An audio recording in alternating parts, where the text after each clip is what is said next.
Okay, it's not 10 a.m. anymore. It is 10:03 in Los Angeles because we're talking to Esther Kim, the owner and director of various small fires, contemporary art gallery in Seoul, Korea, and Los Angeles, United States. Can you hear me now? Can you give me some hearts if you hear me? No sound? Yes. Okay, perfect. This is like the third try now. And I don't see various small fires yet. Ah, yes. Okay, super. Thank you very much. VS. Here we go. I'm not sure if I told you this before, but I listened to Esther because I'm like, did this. You have to forgive me. Hi. Hey, Esther. Oh my gosh. Nice to see you. That was technologically quite challenging for me. How are you? Good. I thought I'm getting used to this, but it's still every time unclear if it works out. I'm not sure if I introduced you already by these two great podcasts I listened to on Art Angel and Jerry Gogosian, the infamous Right. meme maker who did a great conversation with you. Right. And for those who listen to it, probably they will hear things again. But I was very impressed, and I'm very happy to talk to you because I think that you have these amazing ideas to cope with the situation we are all in.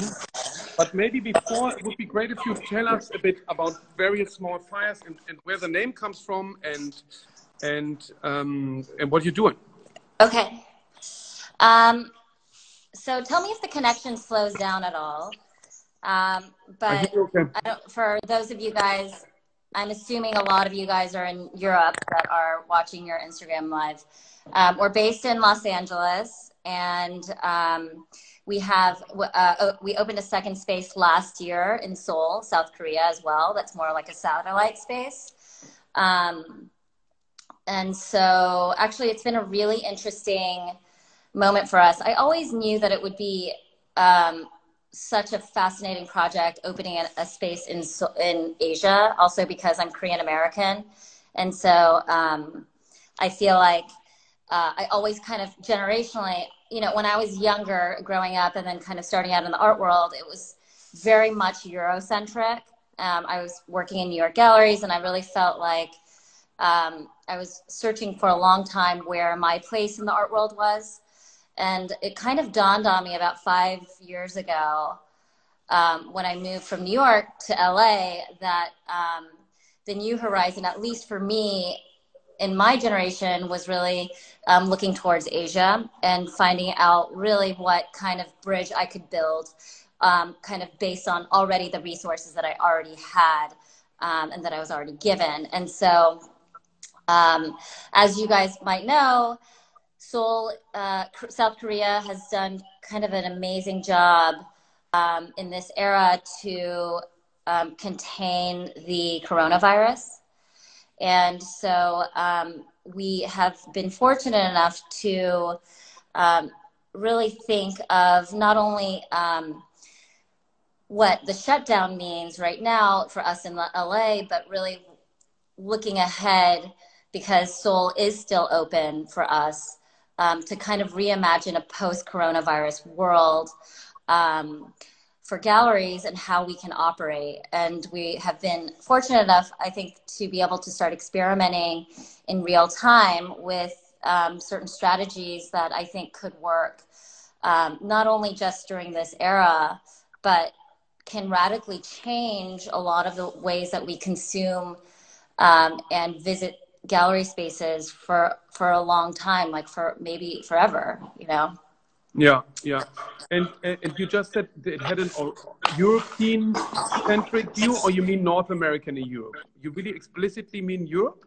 European? No, North America. I mean, I just feel like when I moved to the East Coast, and I did all of my schooling there, I really felt like the narrative that, especially from the perspective of New York, was very much had strong ties to a European history, where I think California actually has less of those strong ties to a European history and much stronger ties to an Asian and South American history, and Latin American history. And I really felt like I finally had found my place. I mean, it's interesting. One of my first jobs out of college, I worked for Friedrich Petzel.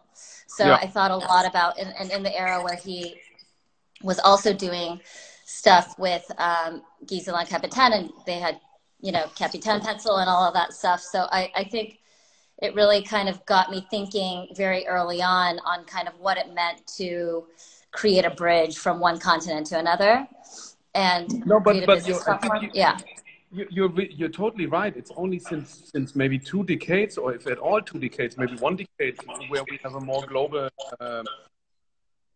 art market, and where China and Asia plays a bigger role. I mean, look at Murakami and so on. They were the first big art stars. I don't know, somehow, and that's only 15 years ago, I guess. No, you're totally right. You're totally right. Yeah, for sure. And I mean, I think there are all sorts of new futures in the luxury market that have really harnessed the growth of Asia, the Asian economy. I mean, I even think of the wine industry or coffee or, I mean, so many, like the luxury clothing market, all of those things have been, have only, a lot of those kind of top brands have only gotten stronger over time. Because of their early alliance with Asia. And so it really also naturally made sense. Also just the way that images circulate right now is so fast that, of course, what you're doing at home in your home city has the ability to really touch people in their lives in ways that I think at much faster speeds than ever before. And you can utilize that, you can instrumentalize that. And you say that the art market is part of the luxury industry? Yeah. No, I like it. You know, in Germany, it's interesting that here there is a certain understanding of the art market as a unfortunately necessary element. But I think ideally, the understanding, I think, of the artist in that's the downside of it maybe here a bit, is that it's like our state minister of culture, she said the artist is something we afford not only in good times, we also afford it in bad times. And I think, if I vaguely translated it, das leisten wir uns, you know. And I find that really on the edge of an insult, because I don't think that the society affords artists, you know. I think it's as essential as everything else from, but of course there is this hesitation of dealing with art as a product, and it's something which gets marketed and sold and resold and so on. I find that much more refreshing in the US, you know. In the New York Times reviews commercial gallery shows, you hardly find that in Europe, you know? Yeah, I mean, that's interesting. I think that there has been so many histories. I came from an academic background, so when I first, and what I found really interesting, I did a PhD at Columbia in art history, and I specialized really in the kind of like late 20th century. But it's interesting that the history that you learn and the kind of conversation that you have in an academic setting really cut out the role of the gallery as any kind of force in making history. And I think if we were to write an accurate account of art history in the 21st century, I think the galleries would be the main protagonists of that story. Yeah. And there are a number of reasons why that has become the case. I mean, you could theorize it and tie it with late capitalism and all of these things, but I think it's undeniable the role of galleries, and I think, but more importantly, I think it's undeniable. I think one of the biggest problems in the States right now is that museum collections are being defined by the market, and museum collections is cultural history. They are cultural history, and when they're being shaped so heavily by the market, that will come to show that there is a collision between those two histories, the market history and then the kind of more non-market based history, which I think was very much still the dominant narrative of what historians and critics and a lot of other people were trying to push before. But I think we're actually, I mean, I don't know, I feel like I'm also going a little off topic. Yeah. But an interesting point to come back to Korea, which I found very interesting, is that there's 0% VAT on art purchase, right? There's a what? There's 0% VAT. There's no tax. Like there's no city tax. In Korea, yes. Yeah. That is correct. There's no import tax on art, and there's no sales tax on art. Now, it's interesting. There has been introduced in the last few years now a tax on furniture, which didn't exist before, and so and also a tax on photography. Interestingly enough, and interestingly, there are also various inheritance things, like if you own a sculpture, for example, in Korea, like a cauldron, you can give it to your son or daughter without an inheritance tax. There's there are very interesting specific taxes and loopholes based on different mediums. And this is, I think, also why cauldron does so well in Korea. But once you start kind of delving in and understanding how the different laws have been put in place, it's interesting. You can start maneuvering it a little bit more and playing around with the advantages that they offer, that they've built. You know, so, I ended up opening a gallery in Tokyo by originally planning on opening one in Seoul. And, oh, really? Yeah. And we're still thinking of doing something in Seoul. But well, maybe we should talk, because I actually, I mean, and no pressure, but I just started. So when I opened Seoul, I decided to only do 3 shows a year just to start off, because we had full programming schedule in LA, and we were doing art fairs, and there was just a lot going on. But this year, once coronavirus hit and kind of everything else shut down, I realized there was still an amazing opportunity to share our platform with other gallery friends. And so we're actually, I mean, in the summer, we're taking a lot of the inventory that we would have used for the art fairs this spring and making a gallery represented artist group show. And then after that, Karma from New York is taking it over, and they're doing a 2-person show. So Brennan and we worked out an agreement where it would be a kind of, it'll be VSF, but it'll be their artists, and we'll be helping promote their artists in Asia. And then we'll also most likely be doing, I mean, there are a couple of other galleries like Jeannie Greenberg from Salon. There are a lot of other gallerists that Perfect. I'm game. Yeah. And maybe that actually leads to this first question of where your name comes from, because I kind of snapped it up on the podcast, but maybe you can explain again. Very Small Fires. You have this idea of throwing a lot of sparks out there and create a lot of. Well, yeah. So the name originally comes from Ed Ruscha's book, Various Small Fires in Milk, which he self-published here in Venice, California, actually, which is where the first, when VSF opened, it was in Venice. And so we're in Hollywood now, but So it was a little bit an homage to that history, a little bit of an homage to a self-starting history, not only a California artist history, but also just the idea that someone had an idea and self-published or did something on their own. And then I just kind of love the poeticism of kind of starting, you know, small, a lot of small things that can maybe add up to something bigger. And so, and I also didn't want my name on the door.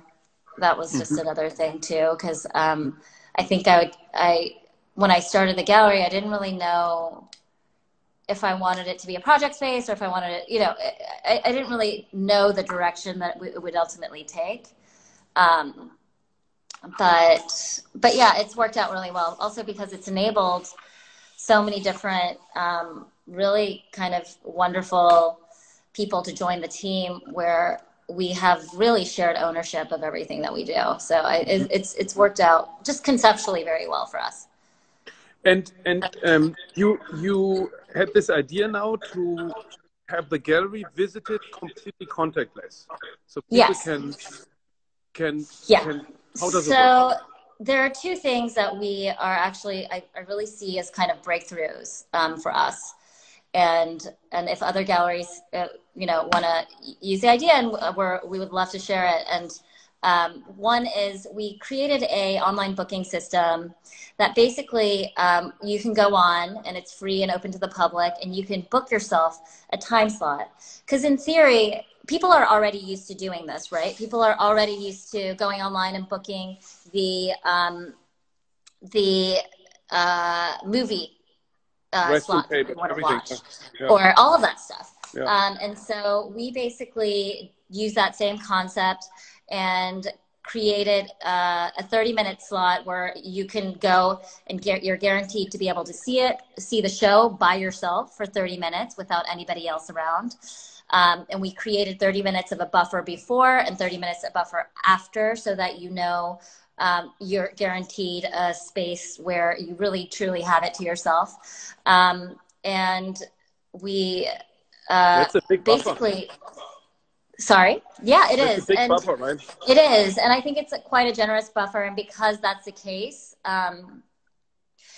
people really value the experience of being able to go. I think it has the potential of really flipping in people's minds around, you know, the space. Galleries have always been free and open to the public. But like, I mean, Johan, how many times have you talked to a curator or a collector or whoever that was like lives down the street but couldn't make it because they couldn't make the time? You know, it's like people take it for granted. And I think in this era we're realizing how precious that ability is to go see something in person. And so basically I felt strongly that no matter, I mean, the online viewing stuff, I mean, that's something we should develop anyway, and we have, but the primacy of the viewing experience, you'll never be able to replace that. And so basically we really worked hard to create an environment, because also, and I think I mentioned this to you the other day, I think we're all going to come out of this pretty traumatized by crowds. We're going to think twice when we go into a big crowd. We're going to think twice when we go into a really packed restaurant. Like we're going to be totally reconditioned in a way where we're going to go forward and be a little bit more cautious. And I think knowing that and knowing that we can provide an access point to look at art where you're pretty much guaranteed to like kick those paranoias and check that at the curb before you come in, I think is a gift that we can give to somebody. And also the thing is, like, I've been thinking a lot, and this is related to the other thing that we've just rolled out, is I've been thinking a lot, like, what happened to all the writers and critics? Like, what's the May issue of Art Forum going to look like? Are there going to be reviews on the back? Like, I mean, I don't know. That's a really good question, because are people still going to have to review or try to review things? Or are they going to do it virtually online? And so what the new thing that we did, so we have a show opening on Saturday in Seoul, a Josh Klein show. And so what we did is I really thought, I was like, let's have a press preview, but let's you know, typically what we do as a gallery for having a press preview is we'd get a list of all the local press and try to get them in for coffee and donuts in the morning and have them and do a walkthrough. But I'm like, why can't we do that internationally for all the curators and critics that we know through a Zoom meeting? Because the space is open. And so we sent out an email to all of our press and curators, whether or not it was in Asia or in America, and was like, basically like, hey, this show is opening.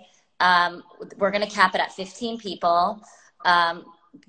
This is your private link to join the Zoom meeting where we'll be talking in real time about the exhibition and walking through it with you. And we had all sorts of amazing, you know, senior curators from the MCA Chicago to, you know,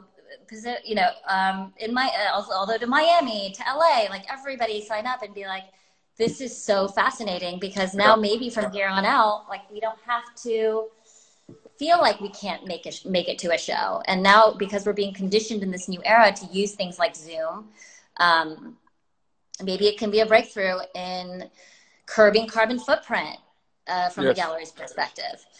There's so many interesting kind of positive byproducts of doing things in this new way. And so our first press preview will be tomorrow, actually. But you also offer to because I, you know, I logged in for a Zoom tour for, I think, 10 people. And I booked it, and then I realized it was 3 a.m. in the morning in Germany. Yeah. So, but because of course it's like Seoul time, and I didn't.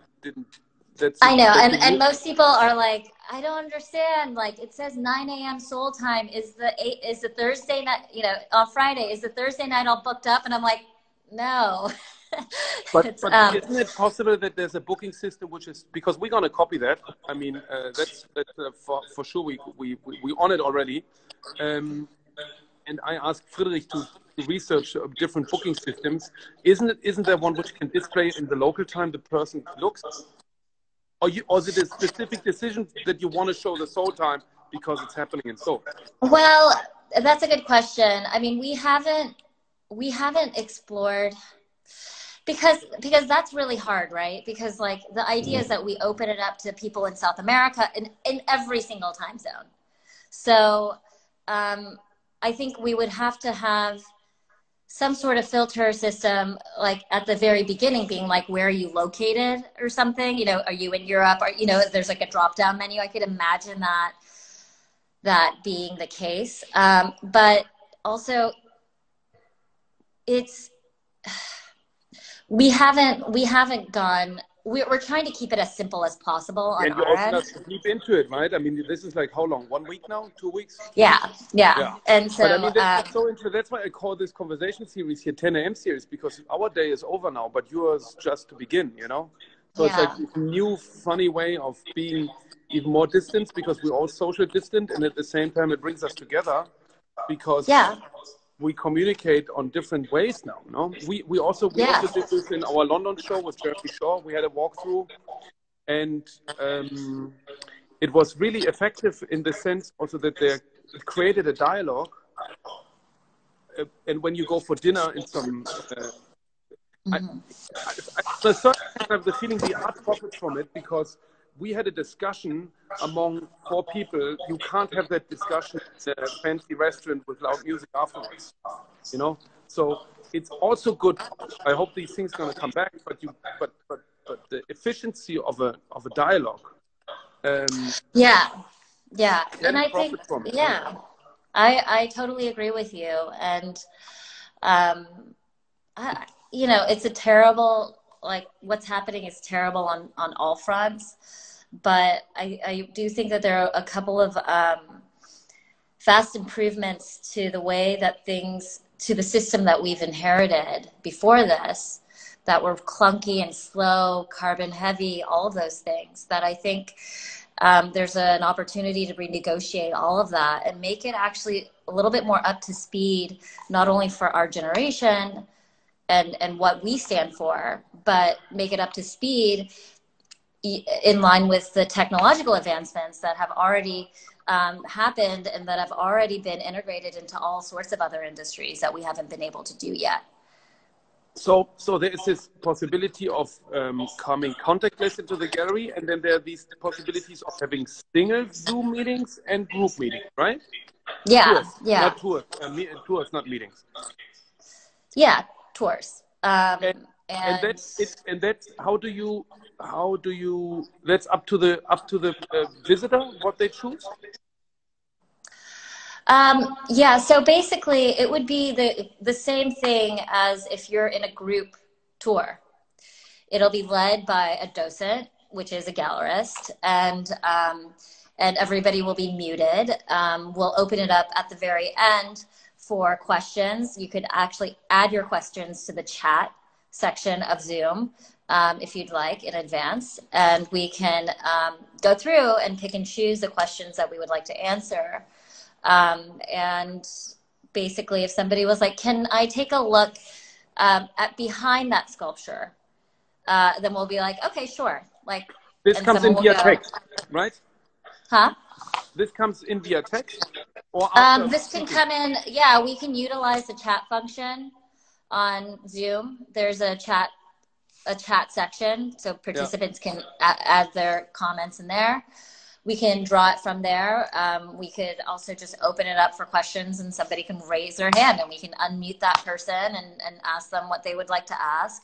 I mean, just in an organized way, just like how you would do any other press preview, I suppose. And tell me, is it any sales driven? Is it what driven? Is it any sales driven? Yeah. So we will be doing a version of this for our collectors after we do the press. Is it sales driven? But you do a group of collectors or one-on-one? So we're doing both right now. So we have a couple of clients that are already interested in engaging deeply with the work for purchase. And so they have scheduled Zoom appointments actually right now to do one-on-ones of the show. And then and we'll be sending a group kind of link very similar to what we did for the press preview. We'll be doing kind of a VIP preview type of thing for our clients that will go live on Saturday morning Seoul time, so the day after the press preview. And then it's an invited list of clients who yes communicate, like in the group, be there. Yeah, it's again the same as a VIP preview that you would typically have. We always try on our previews to mix all disciplines, you know. That it's a bit more exciting than not having. We do less of that actually, just because I think and of course, like we're just kind of playing off of the traditional, and of course, if a curator or critic wanted to join the more general VIP preview, of course, that would be amazing. But, and we might kind of move some people because we're already past the 15-person cap for the press preview already. And so we might just move some people into that VIP like preview slot. But again, that's the thing, is that you have the ability to control it and change things in real time. And also because we're all kind of at home, everybody's kind of a captive audience. It's like, oh, are you available tomorrow instead? They're like, let me check my schedule. Yes, I am. You know, it's like,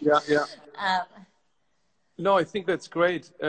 We all have to see how we deal with this. You know, what we just implemented today is that we're going to have a chat function in our online. I mean, I 100% agree with you that all these online sales room, of course, we need to do this, but they never can replace the experience with art. And then that's why I started these dialogues maybe with artists, but now I'm very happy to talk to you, because that's part of understanding too, you know, understanding the market, understanding the functions, for people to understand all this, to take into account, helps understanding contemporary practice too. And what we implemented today is a chat room. like if you have a like customer service, you know, you have a yeah. permanently Absolutely, you can yeah. just put on the bubble and then talk to a representative Yes. 24/7 Yeah. and ask for the price. And actually, we put the price up there. I'm curious to see. We've been trying to get that function to work too, and we'll probably I'm curious to see how it works for you, because also for us, because we have Seoul and Los Angeles stuff open. There's only like maybe 4 hours or 5 hours in the day where VSF isn't open. So someone's already almost like 24 hours a day available to respond. And so, yeah, we've been trying to get that function to work. Unfortunately, the platform that we built the virtual viewing rooms on is not able right now to host something like that, which there'll be a second round, which I think it's a really great function, because that's the sales part. I think our provider is an external provider. It's not, you can put, I think you can put the chat function on every website. I send it to you. Oh, really? Yeah. Show it to me, because we were trying to figure it out a few days ago, and we had run into some problems with it. So I will see if there's some questions. Okay. Yes. Sound is good. And a gallery based in Seoul is nice. Get that it expands your market, but I can't read the full. Can you read it? No. But it seems, I don't know what that, but it seems something. A gallery based in Seoul is nice. It gets expands your market, but it seems, I don't know. Anyway, okay. No, but I'm very, you know what I think is very important, and what I wanted to really thank you for is that you share, and that's maybe a new sign of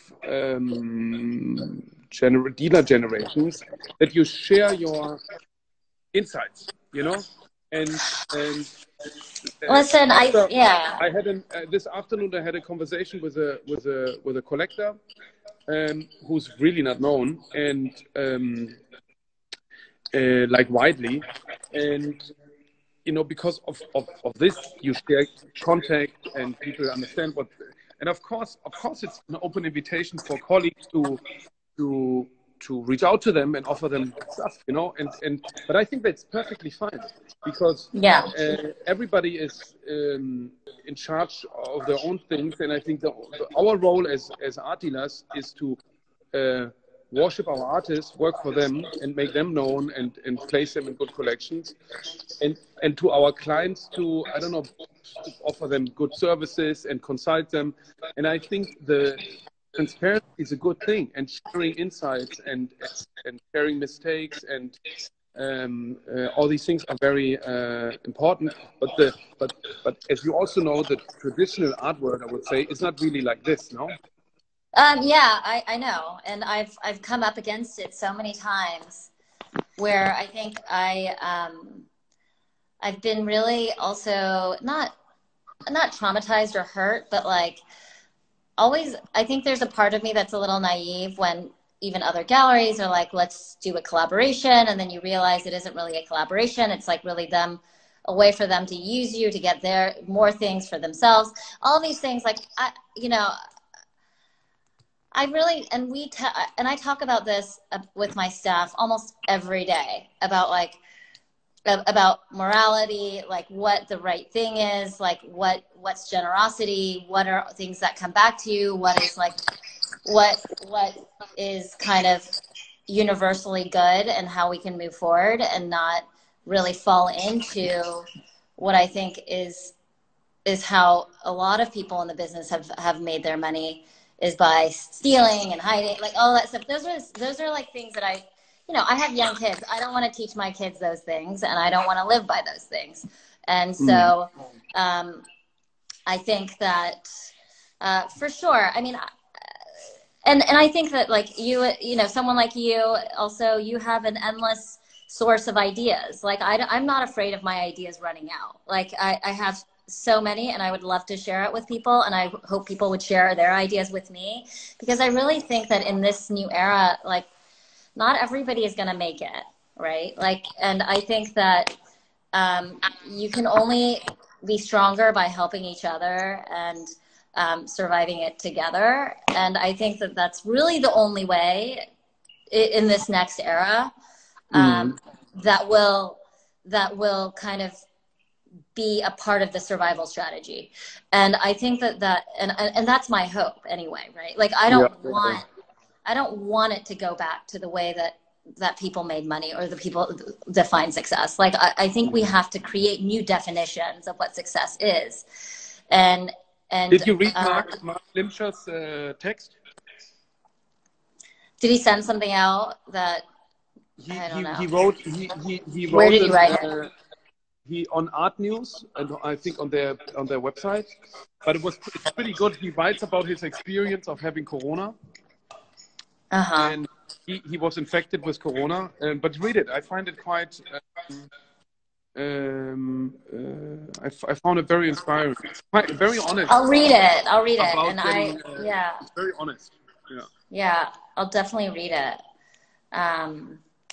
And anyway, so I hope that, you know, we can all, I don't know, share ideas all the time. Please. And find ways, yeah. I really thank you for sharing with me and everybody else here. And I look forward to see you very soon in IRL. All right, be well. All right. Ciao, Esther. Thank you very much.